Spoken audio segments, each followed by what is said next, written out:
Hi everyone, nice to be here today, nice sunny day. The old double decker in the background. I bought this on eBay about 18 months ago.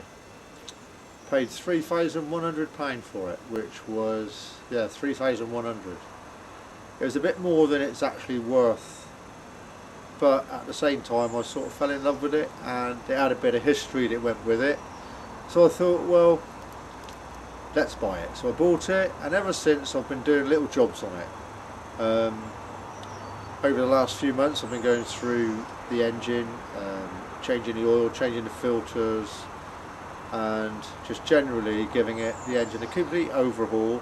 And the back of the vehicle also, I've done some work on the panels. Some of the panels were dented and the tailgate was hanging off. I've rebolted it and done bits and pieces. And as it comes together, I'm going to film each little job so that you get some idea what's going on and the amount of work. What's fun for me is the fact that I can do things I haven't done for a long time, and some things I've never done before. So I'm not a mechanic. I'm a guy that has lived in vehicles, working on vehicles most of my life really. I used to be a truck driver, and I love messing around with old vehicles, I suppose. It used to be a hobby, and now I'm 60 and sort of semi-retired. It's part of my life, a way of life.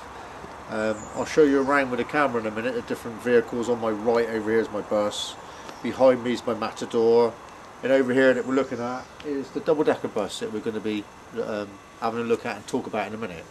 So first of all, I'm going to cut here, and then when we come back I'll have the camera in a different position because I'm doing this on my own, and you'll be able to see where we're situated.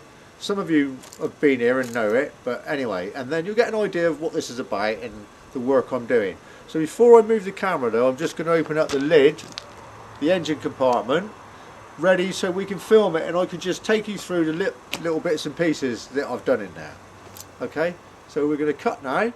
Cut.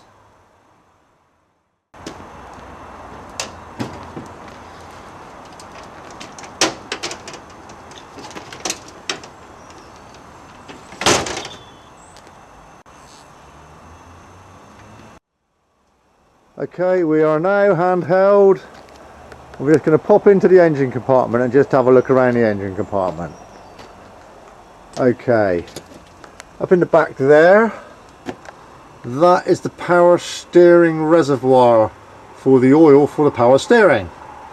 Well, those pipes, both those pipes there are new because they were both leaking and there was no power steering oil.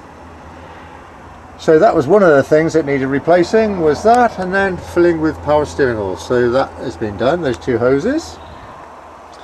Down here we can look across the engine, come across, we come back a bit because I'm in a bit close so you get some perspective of the size of this engine. It's a powerful bit of equipment. Right, so here we got down here is the oil filter. That simply unscrews and the filter is replaceable. The oil is drained out through a plug in the bottom of the engine and then filled up with fresh oil in here, engine oil.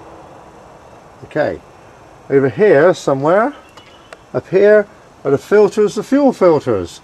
These you simply unscrew the bottoms, they lift out. You need something to collect the fuel in because there will be diesel in them, and you replace them, and the numbers and everything's on. It's very, very simple. You simply can go online and get all these filters and everything very, very cheaply and very quickly, delivered to your front door via eBay.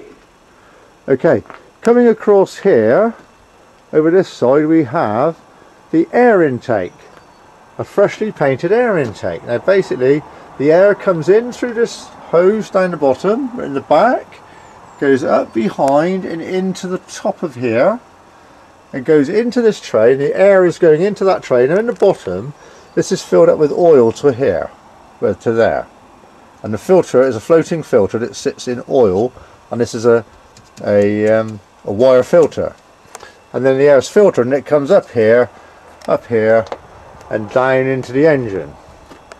Now when this engine is running, there is more air being sucked in there than you would get from your normal Hoover, for instance, vacuum cleaner. It really does suck air, and these filters must be kept clean. Now if that filter is not kept clean, it collects sludge in the bottom from all the dust that's being sucked in. The sludge blocks the filter up and therefore the vehicle loses power. And it's very much like suddenly only having half the power that you would normally have. And really, just when I bought this bus, it would not get up this drive where it is at the moment. It found it very hard. It didn't have the power. Now that we've cleaned the filter and replaced it all and cleaned it all out, it goes like a rocket. Okay, the next thing to do, we have to do the oils. So over here, this is the gearbox, an automatic gearbox. We have an oil filler here. We have an oil plug here. So this is the oil, and we have, this is the gearbox, so gearbox oil in here. This here, the next to it, so we've got gearbox oil next to it, is the right hand coupling. This is a coupling that comes out here and goes to the back axle. So it comes out and then heads forward. Now that also is needs oil in it, so we have to change the oil and replace the oil in that, replace the oil in here. And over here, this round thing here, this big round thing, I'll go back once again so you can see it, that is the clutch. Now it's a liquid clutch in here, so therefore it has oil in it. And there's a lug at the top here. Where is it? The lug at the top there, where you unscrew that and fill it up with oil until the oil starts to run out and you have the right level there. Well, that has to be drained and then refilled with the correct oil for the liquid clutch. So you can see here we've got engine oil, we've got power steering oil, we've got liquid clutch oil, we've got right angle drive oil, and we've got gearbox oil. Now these all need to be completely emptied whenever you buy a vehicle that you has no service history. What you need to do is change the oils in the filters, and it's really, really important that this is done before you do anything else, because you'll be able to see by the state of the filters and the system exactly how it's been looked after and whether it's been looked after or not.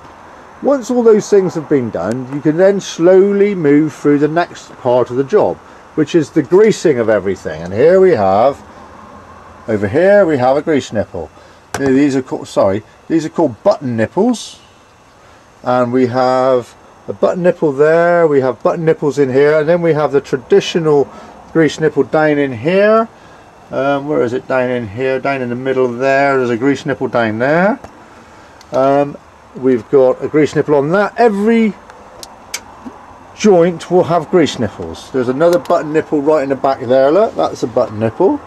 And so we need a grease gun. It will feed a button and the old traditional pinhead, and also be flexible so we can get round corners. So that's something that's very important, to have a good quality grease gun. It has a flexible hose on it and different heads. Okay, so we've checked all this out and we've done all this and we've gone through, and the engine sounds as sweet as a nut. The clutch works as it should. This is the alternator, which feeds the electricity for everything. It's a bit bigger than the one you'd get on a car, but it does have a lot to feed. The next thing we need to do is check these fan belts. Are they tight enough? Do they need replacing?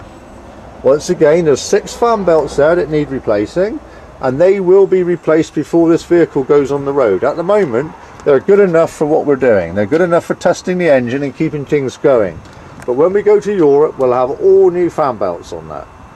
Okay, across here, the other engine on the other side, on this cover over here, is more fan belts, because in here are the drives for the power steering and so on and so forth.